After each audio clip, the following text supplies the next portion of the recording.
Hanapin mo! Gabriel? Gabriel!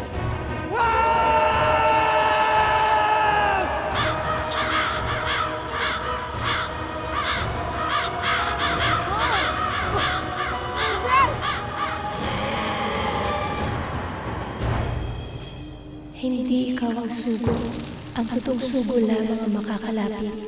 Ang totoong sugo lamang ang makakalapit. Bakit ka nagising? Isang masamang panaginip. Anong panaginip? Kasi hindi raw akong sugo.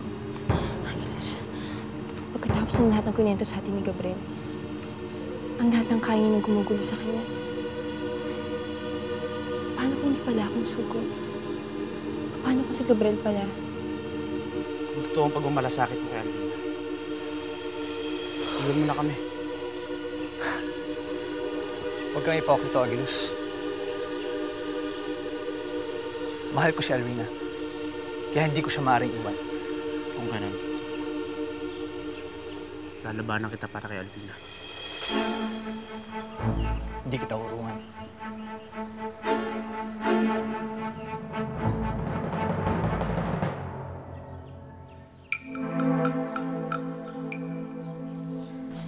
Pasensya na kayo, ha. Medyo napatagal ang paghihilamos ko.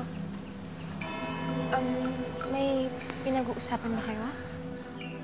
Hindi, wala. Nagkukwentuhan lang kami ni Agilus.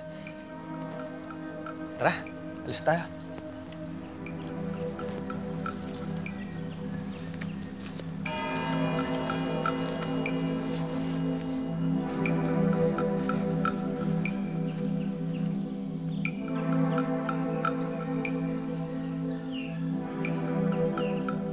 O, dalihan nyo na.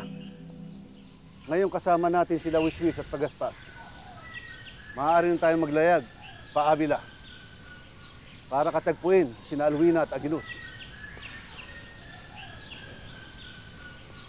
Naku, ang sadya niyo, Avila. Naroon ang mahal na Ravenum. Inaabangan ang pagdating niyo. Si Ravenum? Nasa Avila? Ganito ba talaga yung ginagawa nyo? Naglalakad? Akala ko naman, dahil pareho kayo may pakpak, makakalipad tayo. Kasi pag umaga kasi, nawawala ang pakpak ni Angelus. Kaya, naglalakad kami. Ganun ba? Nakita ko kasi yung pakpak ni Julian na lumabas. Sa bagay, baka tumiklop lang. Pero ikaw nakatiklop yung pakpak mo, pero nakikita ko pa rin. Ganyan din yung pakpak ni Aviona eh. Kung gusto mo padali ang paglalakbay natin, pwede ba tumahimik ka na lang?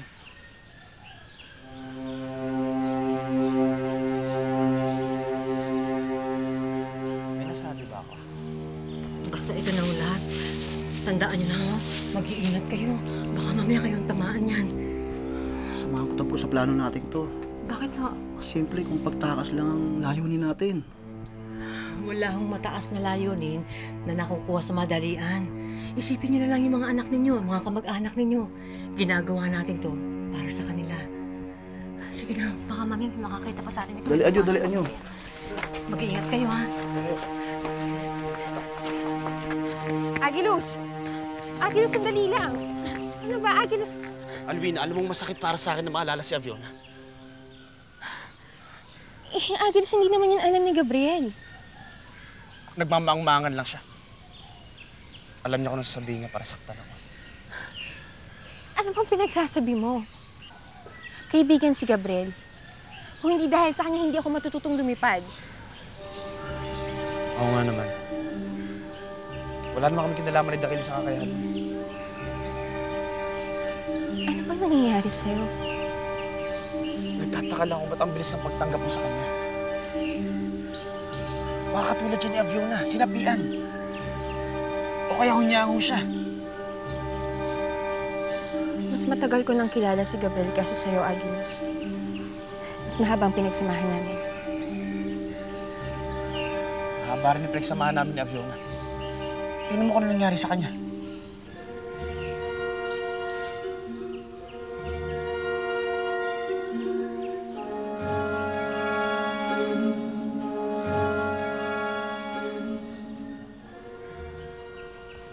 Mahal na habagat, nakahanda na po mga kawal. Ano? Pinatawag niyo po sila bago nila halugugin ang gubat para sa taong ibon na namataan kahapon. Baka po may nais kayong sabihin.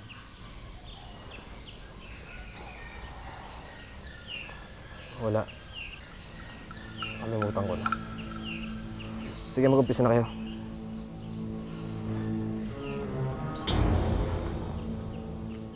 At si Aviona, wala na kayong nahanap kundi isang tupok ng balahibo niya.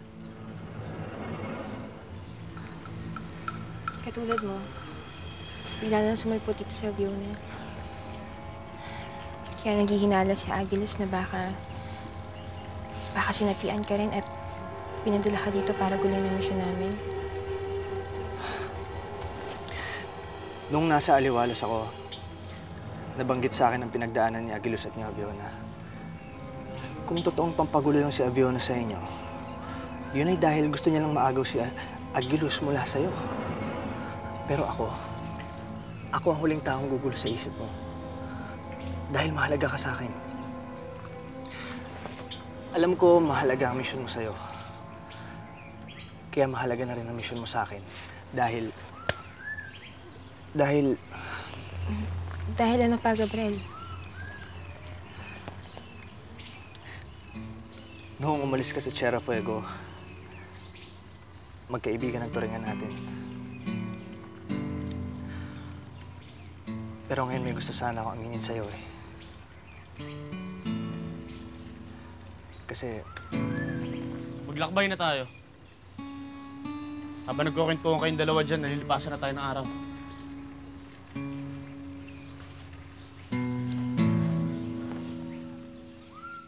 Matuto kaya tayong gamitin ng sandatang to?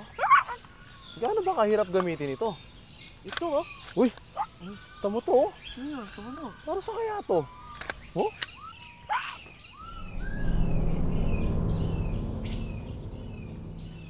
Langya naman buhay to. Di pa nga ako nakakakain. Pinagpapatrolya na naman ako sa gubat. bakit naman parang ayaw tayong sabayan na Agilus sa paglalakad? Hindi.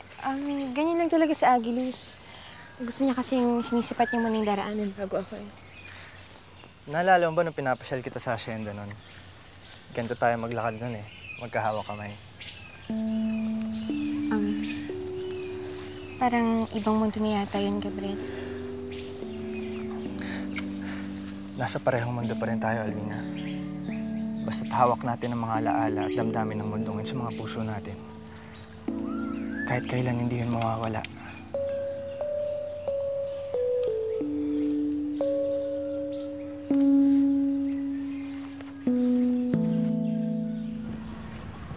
Narinig ko ang usapan niyo ng kuya mo. Oo, huwag po kayo magsusumbong. Ano akala mo sa akin? Muhi rin ako sa mga Ravenna, no? Gusto ko lang magtanong. Meron ka nabanggit na pangalan habang pinag-uusapan niyo ang balitang may taong ibon na nakita sa bukana ng gubat. Kilala niyo ba kung sino sila? Hindi mo lawin ang sinasabi nilang taong ibon. Mga peri ko yun. Taong ibon na kamukha ng loro.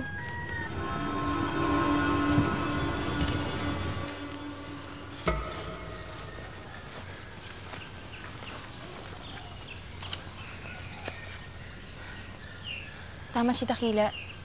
Sa kanan dapat ang daan natin. Teka. Kilala ko ang daan to. Sa kaliwa dapat tayo dumaan dahil mapanganib dumaan dyan sa kanan. Bakit ka ba nagmamarunong sa daan patungong Avila? Nakatira ka ba doon? Hindi ako nagmamarunong.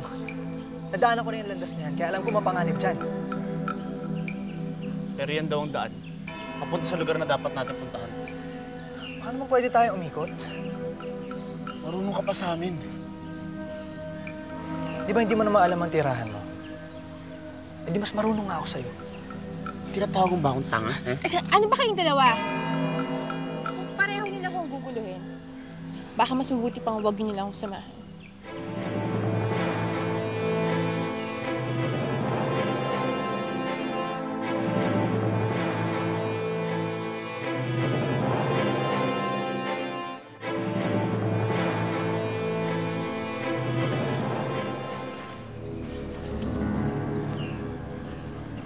Lina, gusto ko lang sana humingi ng paumanhin tungkol sa...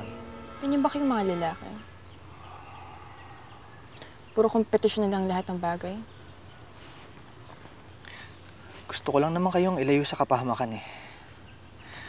Nadaanan ko na yung landas na yun. Muntik na akong mamatay. Pero yun ang daan ay biniling ni Dakila.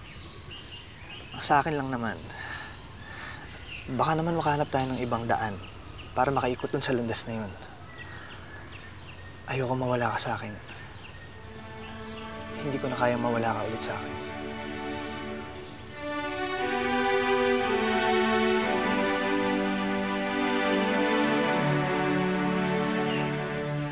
Nas! Ito, mukhang kasama yan dyan sa hawak mo eh. Tingnan mo, baka na ikakabit. Mukhang kasya oh. Kasya ba? Ha? Uy, tigil-tigilan nyo na nga yung paglalaro niyan. Sandata yan eh. Ginagamit siya ng mga Ravenna eh. Baka makasakit pa kayo niyan.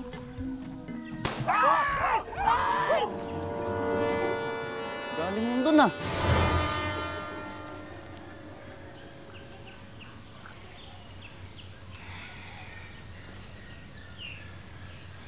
Nagkausap na kami na maayos.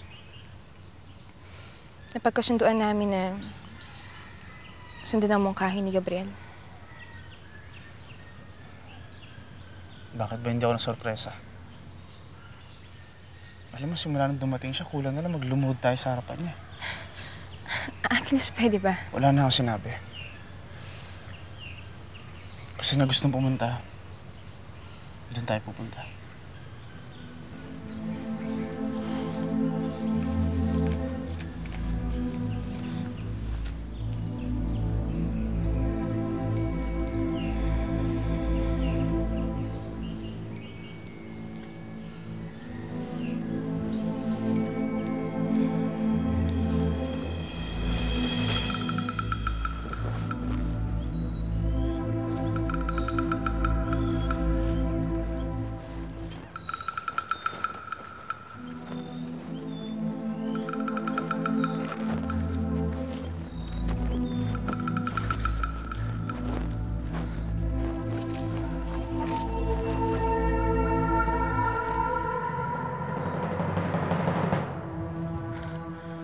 Wala yata nabanggit na ilugsahan si Dakila.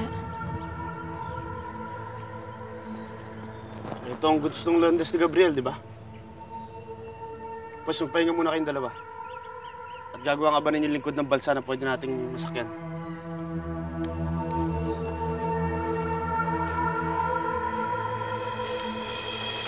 Sabi naman kasi huwag paglaruan yan eh. Paglaruan! Ang kulit-kulit eh. Kulit! O, tignan mo ngayon. Kayo lang pala ang mga taong ibong sinasabi ng Reyna Bultra. Mga duwag na pere ko, mga pipitsuging pere ko.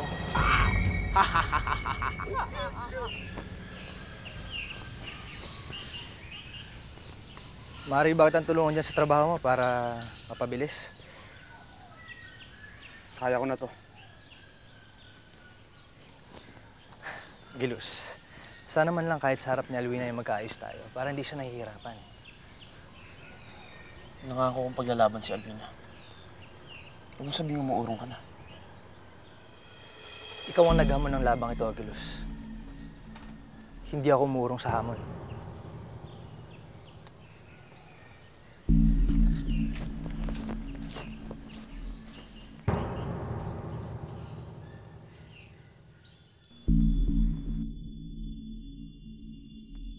Nangangamba ako, Muyak.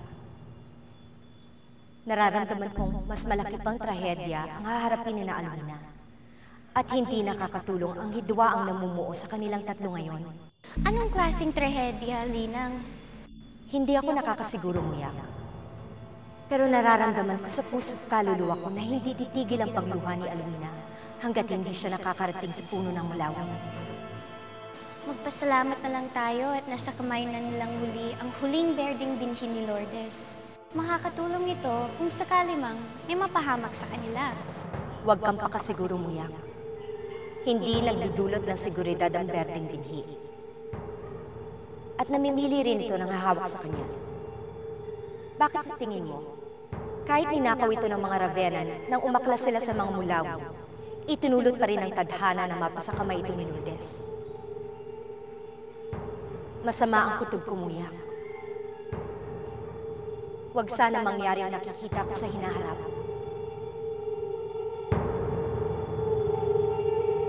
Ipalabay ang baril mo. Ano? Ah! Kadiri pumatay. Ay, patay! Patay! Kadiri pumatay! Kadiri pumatay! Kadiri pumatay! Kadiri pumatay! Kadiri pumatay! Kadiri pumatay! Kadiri pumatay! Tigil nga kayo! Anong gagawin natin sa bangkay? Napakasakit isipin ang mga biro ng tadhana sa atin, kaibigan Raveno. Iniisip mo na ba kung anong sasabihin mo sa kataas-taasang kapulungan bukas, Raveno? Pinagmamasdan ko lang ang Avila Dakila. Dito ko pinalaki si Rasmus. Dito ko naintindihan ang tunay na kahulugan ng lahi, ng pamilya, ng tungkulin. At ngayon, dumudulog sa atin ang anak ko. Nakikiusap na itaguyod natin ang nabuo natin sa ibabaw ng bundok na ito.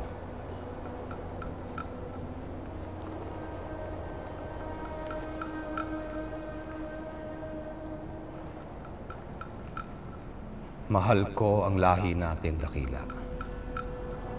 Mahal ko ang Avila. Nakahanda akong ipagtanggol ito hanggang sa huling hininga ko.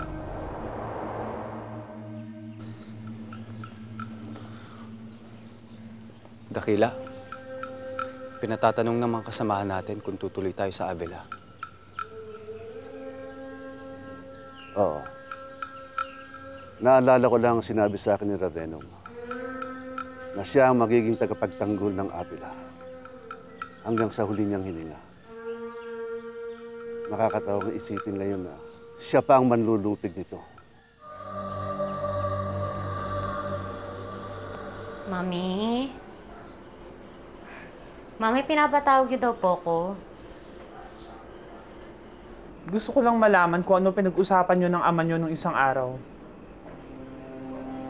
Ho? Wala naman ako naalalang pinag-usapan namin eh. Para sa isang babaeng nakakapaglakbay ang kanyang diwa, napakaikli ng alaala niya. Sige, tutulungan kita. Ano yung tungkol kina Lourdes at sa ibong nagsasalita? Ho?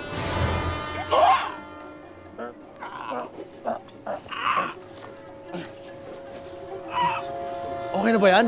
Oh, sabi ni Haring Dakdak, dyan lang daw natin iwan eh. Eh, hindi man lang ba natin siya ayusin para mukha natutulog lang? Halika na nga, baka may makakita na naman sa atin. Halika na!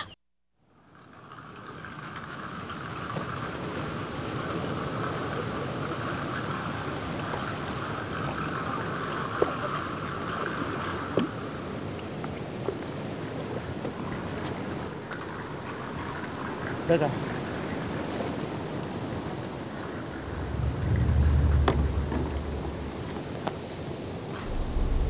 Parang lumalakas ang daloy ng tubig ah. Shh! May naririnig ako. Wala akong makita sa kapal ng hamog eh.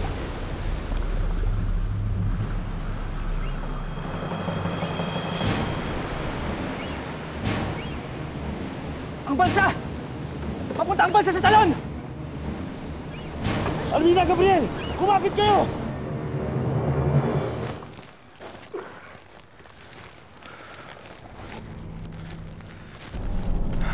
Nagtago na ng mga dinamita ang mga tauhan natin sa gitna ng sako.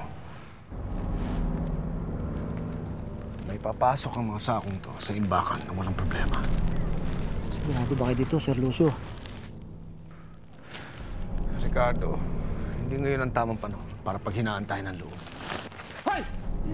Tama na yung sasap! Dalhin niyo na sa imbakan! Mami, ano ho yung totoo po,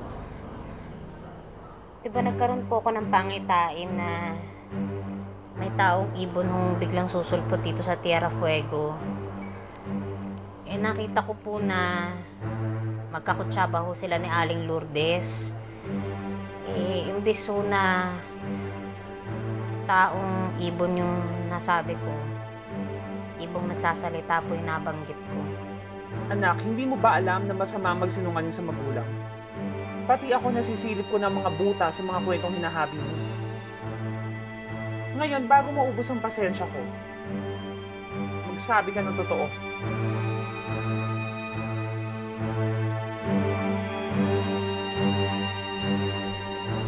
Mahal na Reyna, Prinsesa Sabana, pinapatawag kayo ni Habagat. May kaguluhan nangyayari.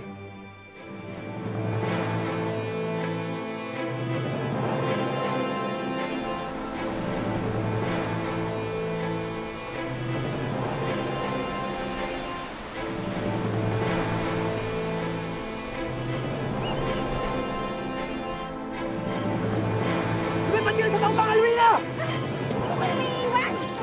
Umalis ka na, Alwina! Hindi mo ako nilipat na naman! Mabigat kami pareho ni Gabriel. Nabasa na ang bagak na anak ko. Hindi mo kami kakayanin, umalis ka na!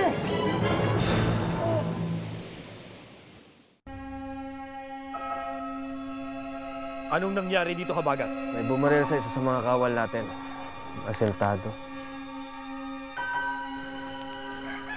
Ang taong ibon na nakita sa bukana ng gubat ng isang araw. Yung sinasabi ni Sabana na mulawin. Pwede. Pwede rin hindi. Hindi natin malalaman basta-basta. Hindi mo lawin may kagagawa nito. Paano ka nakakasiguro? Malayo rin ang nilakbay namin para lang makarating dito. Pero wala pa rin kaming nakakasalubong na mulawin. Ang mga kaibigan kong Perico ang may kagagawa nito.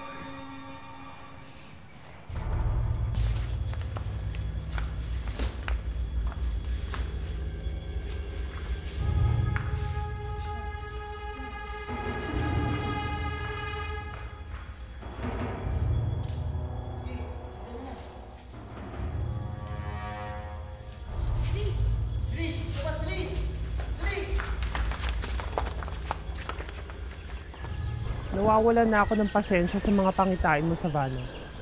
Matumal ang dating.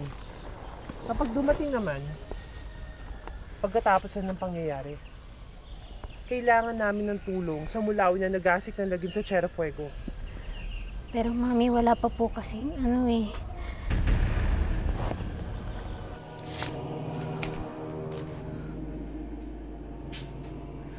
Simula na yata ang plano ng kilusan.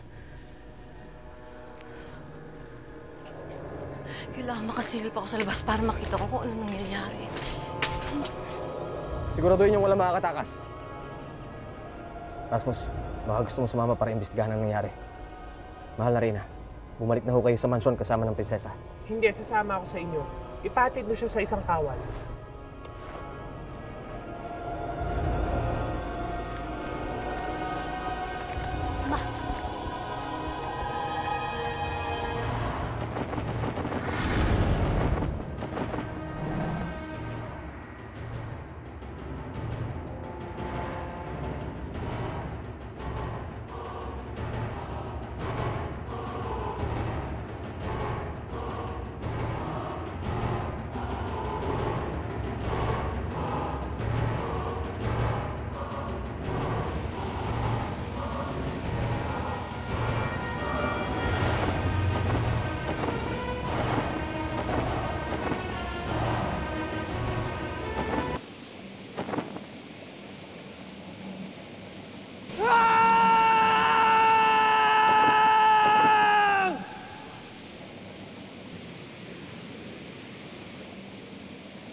Sino may kagagawa na ito, Habagat?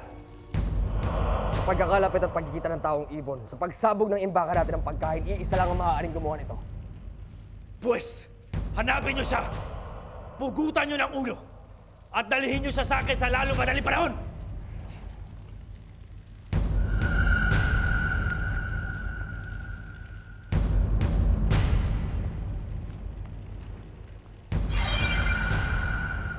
Ang bolang apoy na bigay sa akin ni Perena. May nais siyang ipakita sa akin. May dapat akong makita.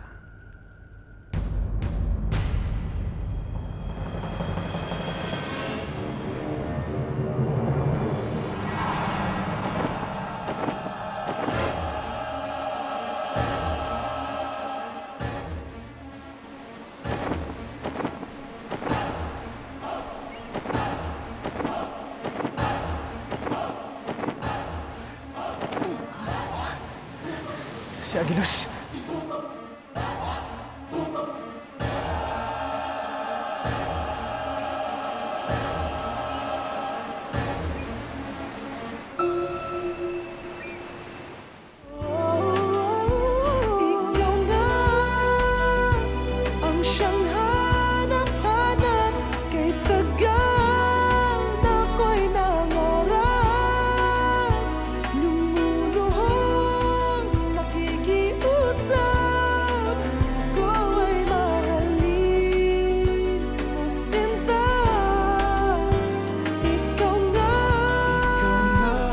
Siyang